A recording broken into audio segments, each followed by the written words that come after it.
എല്ലാവർക്കും നമസ്കാരം. നമ്മുടെ ഏറ്റവും പുതിയ ഒരു വീഡിയോയിലോട്ട് ഇന്ന് നമ്മൾ നോക്കാനായിട്ട് പോകുന്നത് നിക്കോൺ COOLPIX A1000 എന്ന് പറയുന്ന ഈ ഒരു ഡിജിറ്റൽ ക്യാമറയുടെ റിവ്യൂ ആണ്. അപ്പോൾ ഈ ക്യാമറയിൽ എന്തൊക്കെയാണ് പ്രത്യേകതകളുള്ളത്, നമുക്കിത് മേടിക്കുന്നത് എത്രമാത്രം ലാഭകരമാണ്, നിങ്ങളിത് ഈ ക്യാമറ മേടിക്കാൻ നിങ്ങൾ തീരുമാനിച്ചിട്ടുണ്ടെങ്കിൽ തീർച്ചയായിട്ടും ഈ വീഡിയോ സ്കിപ്പ് ചെയ്യാതെ മുഴുവനായിട്ട് കാണുക. ഇതിൻ്റെ ഫുൾ ഡീറ്റെയിൽസ് ഞാൻ ഈ വീഡിയോയിലൂടെ നിങ്ങൾക്ക് പറഞ്ഞു തരുന്നതായിരിക്കും. നമ്മൾ ആദ്യമായിട്ട് ഈ ക്യാമറയുടെ ഏറ്റവും പ്രധാനപ്പെട്ട 2-3 ഫീച്ചേഴ്സുകളാണ് ഇവിടെ പറയാനായിട്ട് പോകുന്നത്. അപ്പോൾ 35 സൂമിംഗ് ആണ്, അതായത് 35 ഇൻറ്റു ഒപ്റ്റിക്കൽ സൂമിംഗ് ആണ് നമുക്ക് ഈ ക്യാമറയിൽ ചെയ്യാനായിട്ട് സാധിക്കുന്നത്. ഇപ്പോൾ നമുക്ക് ആ സൂമിംഗ് കഴിഞ്ഞാൽ പോലും നമുക്ക് അതിനകത്തുള്ള ഡിജിറ്റലായിട്ട് അതിൻ്റെ അകത്തുള്ള പിക്ചറിനെ കുറച്ചും കൂടെ ക്യാമറ ഉപയോഗിച്ച് സൂം ചെയ്യാനായിട്ട് സാധിക്കും.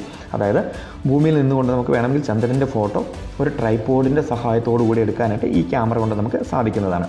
അപ്പോൾ ഈ ക്യാമറയിൽ ഏറ്റവും പ്രധാനപ്പെട്ട ഒരു ഓപ്ഷൻ എന്ന് പറഞ്ഞു കഴിഞ്ഞാൽ 35 ഇൻറ്റു ഒപ്റ്റിക്കൽ സൂമിംഗ് ഉണ്ട്. പിന്നെ അതുകൂടാതെ 4K ആണ് ഈ ക്യാമറ.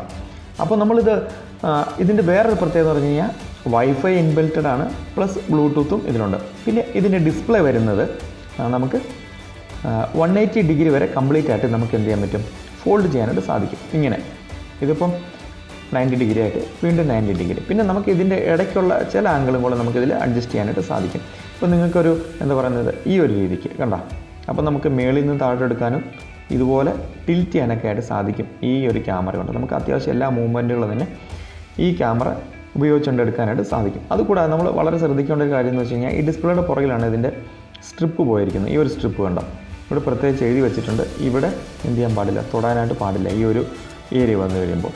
അപ്പോൾ ഇതാണ് ഈ ഒരു ക്യാമറയുടെ ഒരു പ്രത്യേകത. പിന്നെ ഒരു ചെറിയ ഡിസഡ്വാൻറ്റേജ് എന്ന് പറയാനുള്ള കാരണം എന്ന് വെച്ച് കഴിഞ്ഞാൽ ഈ ഒരു സ്ട്രിപ്പ് ഇങ്ങനെ പുറത്ത് കാണുന്നതാണ്.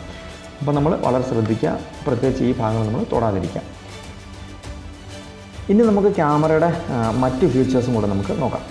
അപ്പോൾ ഈ ക്യാമറയ്ക്ക് വ്യൂ ഫൈൻഡർ നൽകിയിട്ടുണ്ട്. അപ്പോൾ നമുക്ക് എന്താ വേണമെന്ന് വെച്ച് കഴിഞ്ഞാൽ നമ്മൾ ഡിസ്പ്ലേയിൽ കൂടാതെ തന്നെ നമുക്ക് വ്യൂ ഫൈൻഡറിൻ്റെ അകത്തൂടെ നോക്കി നല്ല ആക്യുറേറ്റ് ആയിട്ട് പിക്ചർ എടുക്കാനായിട്ട് സാധിക്കും. അതായത് ഡിസ്പ്ലേയിൽ കാണുന്നതിൻ്റെ 95% ആണ് ആക്യുറേറ്റായിട്ട് നമുക്കിതിൽ കാണാനായിട്ട് സാധിക്കുക.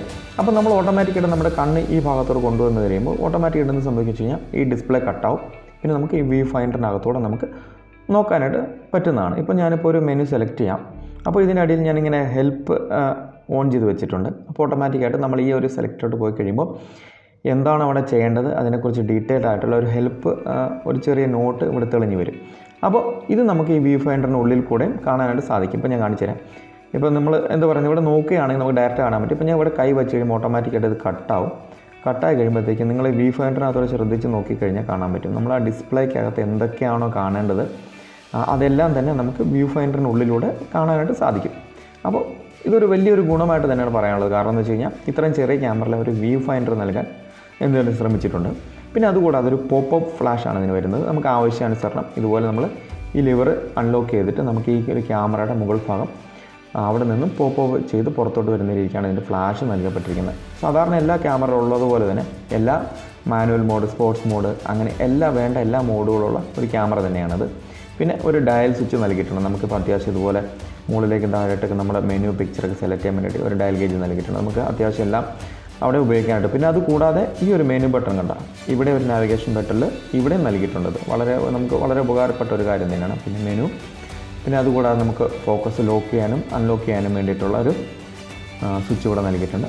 പിന്നെ അതുകൂടാതെ വേറൊരു പ്രത്യേകത ഇതിനുള്ളതെന്ന് വെച്ച് കഴിഞ്ഞാൽ ഇവിടെ ഒരു ഫംഗ്ഷൻ ബട്ടൺ നൽകിയിട്ടുണ്ട്. ഈ ഫംഗ്ഷൻ ബട്ടൻ്റെ പ്രത്യേകത എന്ന് പറഞ്ഞു കഴിഞ്ഞാൽ നമ്മൾ ചില മോഡിൽ ക്യാമറ സെലക്ട് ചെയ്യുന്ന, ഉദാഹരണത്തിന് സ്പോർട്സ് മോഡിലൊക്കെ സെലക്ട് ചെയ്ത് കഴിയുമ്പോൾ നമുക്ക് ഓട്ടോമാറ്റിക്കായിട്ട് അതിൻ്റെ അകത്ത് ചില കാര്യങ്ങളൊക്കെ അഡ്ജസ്റ്റ് ചെയ്യാനായിട്ട് നമുക്ക് ആ മെനുവിൽ പ്രസ് ചെയ്തുകൊണ്ട് തന്നെ നമുക്കത് അഡ്ജസ്റ്റ് ചെയ്യാനായിട്ട് സാധിക്കും. പിന്നെ ഒരു ഏറ്റവും വലിയ ന്യൂനത എന്ന് പറയാനുള്ളത് ഇതിന് എന്ന് പറയുന്നത് മൈക്ക് ഇൻപുട്ട് ഇല്ല. നമുക്ക് ഇവിടെ ഉള്ളതൊരു HDMI കേബിളിൻ്റെ ഔട്ട്പുട്ടുണ്ട്. പിന്നെ അതുകൂടാതെ USB ചാർജിങ്, നമുക്ക് മൊബൈൽ ചാർജ് ചെയ്യുന്ന പോലെ 1.5 ആംപിയർ ഉള്ള ഒരു ചാർജർ ഉപയോഗിച്ചുകൊണ്ട് നമുക്കിത് ചാർജ് ചെയ്യാനായിട്ട് സാധിക്കുന്നതാണ്. പിന്നെ ഇതിൻ്റെ വേറൊരു എന്ന് പറയുന്നത് ഒരു വലിയൊരു അഡ്വാൻറ്റേജ് എന്ന് പറയുന്നത് വീഡിയോ സ്റ്റെബിലൈസേഷൻ ഉണ്ട്. കണ്ട, മൂവി VR ഇത് ഓണാക്കിയിട്ട് കഴിഞ്ഞാൽ നമ്മൾ നടക്കുന്ന സമയത്ത് അല്ലെങ്കിൽ ഓടുന്ന സമയത്ത് നമ്മൾ എടുക്കുന്ന വീഡിയോകളൊക്കെ എന്തായിരിക്കും, നല്ല ക്ലാരിറ്റിയോട് ഷേക്കില്ലാതെ നമുക്ക് ലഭിക്കുന്നതാണ്. ഇത് 4K ആണെന്ന് ഞാൻ നേരത്തെ പറഞ്ഞല്ലോ. പിന്നെ അതുകൂടാതെ ഈ ക്യാമറയ്ക്ക് വേറൊരു നെഗറ്റീവും കൂടെ ഉണ്ട്. അത് ഞാൻ എന്ന് പറയുന്നത് എൻ്റെ ഒരു അഭിപ്രായത്തിലാണ്, ബാറ്ററി ചെറുതാണ്. കാരണം 1000 mAh ബാറ്ററി മാത്രമാണ് ഇതിൽ നൽകപ്പെട്ടിരിക്കുന്നത്.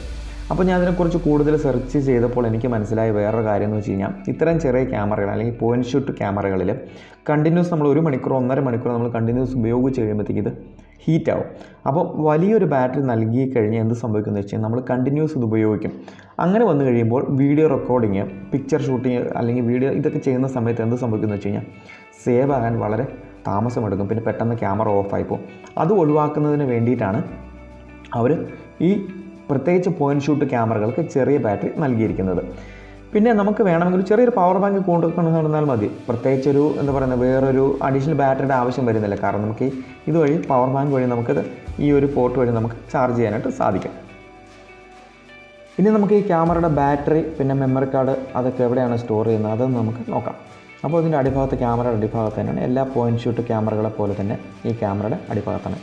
ഞാൻ നേരത്തെ പറഞ്ഞതുപോലെ 1050 മില്ലി ആംസിൻ്റെ ബാറ്ററിയാണ്, 3.7 വോൾട്ട്. ഇത് ചെറിയൊരു ബാറ്ററി തന്നെയാണ്, സാധാരണ നമ്മുടെ മൊബൈലുകളൊക്കെ കണ്ടുവരുന്ന സാധാരണ ഒരു ബാറ്ററി. പിന്നെ മെമ്മറി കാർഡ് നമ്മൾ ജസ്റ്റ് പ്രസ് ചെയ്ത് കഴിഞ്ഞാൽ അൺലോക്ക് ചെയ്യാൻ പറ്റുന്ന രീതിക്കുള്ളൊരു മെമ്മറി കാർഡ്. ഇതിൻ്റെ അകത്തുള്ളത് 128 GB ആണ്. ഇത് ക്യാമറ മേടിച്ച് കിട്ടിയതല്ല, ഇത് ഞാൻ വേറെ മേടിച്ചതാണ്. അപ്പോൾ നമ്മൾ പ്രത്യേകിച്ച് ഈ 4K ഒക്കെ ഷൂട്ട് ചെയ്യാൻ വേണ്ടിയിട്ട് നമ്മൾ എന്താ പറയുന്നത് മെമ്മറി കാർഡ് തിരഞ്ഞെടുക്കുന്ന സമയത്ത് നല്ല സ്പീഡുള്ളൊരു മെമ്മറി കാർഡ് തിരഞ്ഞെടുക്കണം. ഇത് 120 MB/s എന്ന് പറയുന്നത് ഈ എന്താ പറയുന്നത് ഈ ഒരു എന്താ പറയുന്നത് മെമ്മറി കാർഡിൽ നിന്ന് നമുക്ക് പുറത്തോട്ട് എടുക്കാൻ പറ്റുന്ന മാക്സിമം സ്പീഡാണ് 120 MB/s. പക്ഷേ അവർ ഇതിൻ്റെ റൈറ്റിംഗ് സ്പീഡ്, അതായത് നമ്മളൊരു പിക്ചർ എടുക്കുന്ന സമയത്ത് ഈ ഒരു മെമ്മറി കാർഡിൻ്റെ മാക്സിമം കപ്പാസിറ്റി 70 MB/s ആണ്. അപ്പോൾ ഈ പ്രത്യേകിച്ച് ഈ മെമ്മറി കാർഡിലൊക്കെ ഒരു എഴുതിയേക്കുന്ന സ്പീഡ് എന്ന് വെച്ച് കഴിഞ്ഞാൽ ഒരിക്കലും റൈറ്റ് ചെയ്യുന്ന സ്പീഡായിരിക്കത്തില്ല കൂടുതൽ. നമ്മൾ ശ്രദ്ധിച്ച് നോക്കിയാലത് മനസ്സിലാകത്തുള്ളൂ. അപ്പോൾ നമ്മൾ മെമ്മറി കാർഡ് സെലക്ട് ചെയ്യുമ്പോൾ അത് വളരെ ശ്രദ്ധിക്കുക. പിന്നെ അതുകൂടാതെ നല്ല സ്പീഡിലൊക്കെ നമുക്ക് പിക്ചർ കണ്ടിന്യൂസ് ബ്രസ്റ്റ് മോഡിലൊക്കെ ഇട്ടുകൊണ്ട് കണ്ടിന്യൂസ് നമുക്ക് എന്ത് ചെയ്യണം ഈ വീഡിയോ അല്ലെങ്കിൽ പിക്ചറൊക്കെ ഷൂട്ട് ചെയ്യേണ്ട സമയത്ത് എന്ത് വെച്ച് കഴിഞ്ഞാൽ നല്ല സ്പീഡുള്ളൊരു കാർഡ് മേടിക്കുന്നതായിരിക്കും നല്ലത്. പിന്നെ അതുകൂടാതെ ഈ ഒരു എന്താ പറയുന്നത് മെമ്മറി കാർഡ് ഒരു 30 മിനിറ്റാണ് റെക്കോർഡിംഗ് ആയിട്ട് കാണിക്കുന്നത്. അതായത് 128 GB റെക്കോർഡാകുമെന്നല്ല അതിനർത്ഥം. ക്യാമറയിൽ 30 മിനിറ്റാണ് ഒരു പ്രാവശ്യം നമ്മൾ വീഡിയോ ഷൂട്ട് ചെയ്യുമ്പോൾ നമുക്ക് മാക്സിമം ചെയ്യാനായിട്ട് സാധിക്കുന്നത്. പിന്നെ അത് കട്ട് ചെയ്ത് സേവ് ചെയ്തിട്ട് പിന്നെ നമുക്ക് വീണ്ടും ഷൂട്ട് ചെയ്യാവുന്നതാണ്. നമുക്കതിൻ്റെ മെറ്റീരിയൽ ക്വാളിറ്റിയും കൂടെ ഒന്ന് നോക്കാം. അപ്പോൾ ഇതിൻ്റെ എന്ന് പറഞ്ഞാൽ എല്ലാ ക്യാമറ പോലെ തന്നെ പല ഭാഗങ്ങളും പ്ലാസ്റ്റിക്കാണ്. പിന്നെ ചില ഭാഗങ്ങൾ ഈ ഒരു ഭാഗങ്ങളൊക്കെ വരുന്ന പറഞ്ഞാൽ മെറ്റൽ കേസിംഗ് ആണ്. അതുകൊണ്ട് തന്നെ അത്യാവശ്യം സ്ട്രോങ് ആണ്. പിന്നെ ഞാൻ പറയാൻ വിട്ടുപോയൊരു കാര്യം എന്ന് വെച്ച് കഴിഞ്ഞാൽ നമ്മളിപ്പോൾ ഒരു ഒബ്ജക്റ്റ് ഷൂട്ട് ചെയ്യുന്ന സമയത്ത് അല്ലെങ്കിൽ നമ്മളൊരു വീഡിയോ അല്ലെങ്കിൽ പിക്ചർ എടുക്കുന്ന സമയത്ത് നമുക്ക് പെട്ടെന്നൊരു വൈഡ് ആംഗിൾ സെലക്ട് ചെയ്യണമെങ്കിൽ ഈ ഒരു ബട്ടൺ കണ്ടോ സൈഡിൽ, ഈ ബട്ടൺ നമ്മൾ സെലക്ട് ചെയ്ത് കഴിഞ്ഞാൽ പെട്ടെന്ന് ലെൻസ് വൈഡ് ആംഗിളിലോട്ട് പോകും. നമുക്ക് ഇച്ചിരി കൂടുതൽ ഏരിയ കവർ ചെയ്യാനായിട്ട് സാധിക്കും. പിന്നെ അതുകൂടാതെ നമുക്ക് എന്താ പറയുന്നത് ഈ ഒരു ബട്ടൺ ഉപയോഗിച്ചുകൊണ്ട് നമുക്ക് സൂമിനും സൂം ഔട്ട് ചെയ്യാനായിട്ട് ഈ ഒരു ബട്ടൺ ഉപയോഗിച്ചുകൊണ്ട് സാധിക്കുന്നതാണ്. അപ്പോൾ അതൊക്കെയാണ് ഈ ക്യാമറയുടെ പ്രധാനപ്പെട്ട വിഷയങ്ങൾ. പിന്നെ നമുക്ക് അത്യാവശ്യം ഇരുട്ടുള്ള സമയത്ത് ഈ ക്യാമറ കൊണ്ട് നമുക്ക് പിക്ചർ എടുക്കാൻ സാധിക്കും. ഇനിയിപ്പോൾ പറയാനുള്ളത് ഈ ക്യാമറയുടെ വിലയാണ്. അപ്പോൾ ഇന്ത്യയിൽ ഓൺലൈനിൽ എന്താ പറയുന്നത് 30,000 രൂപ വരെയാണ് ഇതിൻ്റെ പ്രൈസ് ഇപ്പോൾ കാണിക്കുന്നത്. പക്ഷേ ഇത് എത്രമാത്രം ശരിയാണെന്ന് അറിയത്തില്ല. കാരണം സ്റ്റോക്ക് നോട്ട് അവൈലബിൾ എന്നൊക്കെയാണ് ഇത് ഇന്ത്യയിൽ കാണിക്കുന്നത്. ഇതിപ്പം ദുബായിൽ മേടിച്ച് കഴിഞ്ഞപ്പോൾ ഏകദേശം നമുക്ക് നാട്ടിലെ ഒരു 15,000 രൂപയ്ക്കുള്ളിൽ എനിക്കിത് കിട്ടി. പിന്നെ അതുകൂടാതെ ചില സമയങ്ങളിൽ ചില സൈറ്റുകളിലൊക്കെ ഈ ക്യാമറ ഓഫർ വരാറുണ്ട്, പ്രത്യേകിച്ച് ആമസോൺ പോലെയുള്ള സൈറ്റുകളിൽ. അപ്പോൾ നമ്മൾ മേടിക്കുന്നതിന് മുമ്പായിട്ട് വളരെ ശ്രദ്ധിക്കണം, ഇത് യൂസ്ഡ് ആണോ അല്ലെങ്കിൽ എന്താ പറയുക ഓപ്പൺ ബോക്സ് ആണ്, അങ്ങനെയുള്ള കാര്യങ്ങളൊക്കെ ശ്രദ്ധിച്ചിട്ട് മേടിക്കാനായിട്ട് ശ്രമിക്കുക.